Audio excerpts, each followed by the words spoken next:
বাত ব্যথা সেটি আসলে কি? ব্যথা তো সব ব্যথাই তো বাত ব্যথা নয়, স্পেসিফিক একটি ক্যাটাগরির ব্যথা হচ্ছে বাত রোগ বা বাত ব্যথা হয়ে থাকে।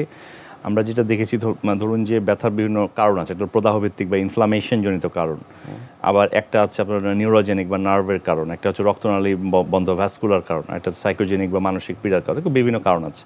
তো তার মধ্যে যেটা হলো ইনফ্লামেশন বা প্রদাহ সৃষ্টিজনিত কারণ, তো এই প্রদাহটা আবার অনেক কারণে সৃষ্টি হতে পারে, ইনফেকশনের কারণে হতে পারে, আঘাতের কারণে হতে পারে, বাট এগুলো কিন্তু বাত ব্যথা নয়। বাত ব্যথা একটা যেটা বলা হয় যে শরীরের রোগ প্রতিরোধ ব্যবস্থা বা ইমিউন সিস্টেমের ত্রুটিজনিত যে সমস্যা, আপনার শরীরে যে শ্বেতকণিকা আছে, শ্বেতকণিকার ভুল সিগন্যালের কারণে বা আপনার জেনেটিক প্রিডিসপোজিশনের কারণে, জিনগত ত্রুটির কারণে বা আপনার ভুল খাদ্যাভ্যাস, জীবনাচরণের কারণে আপনার রোগ প্রতিরোধ ব্যবস্থার এমন কোনো ত্রুটি যেটা আপনার অস্থিসন্ধিকে কোনো আঘাত বা ইনফেকশনের কোনো কারণ ছাড়াই আপনার অস্থিসন্ধিকে প্রদাহযুক্ত করবে, অস্থিসন্ধির ব্যথা উৎপাদন করবে, এবং এই অস্থিসন্ধির ব্যথাই শুধু না, অভ্যন্তরীণ অঙ্গ প্রত্যঙ্গেরও প্রদাহ তৈরি করবে, যেমন রক্তনালী, হৃৎপিণ্ড, ফুসফুস, কিডনি, মস্তিষ্ক, বিভিন্ন জায়গার প্রদাহ তৈরি করতে পারে। অর্থাৎ অস্থিসন্ধির ব্যথা ছাড়াও কিন্তু অভ্যন্তরীণ অঙ্গ প্রত্যঙ্গ বাতরোগে আক্রান্ত হতে পারে। এটাকে বলা হয় অটো ইমিউন রোগ।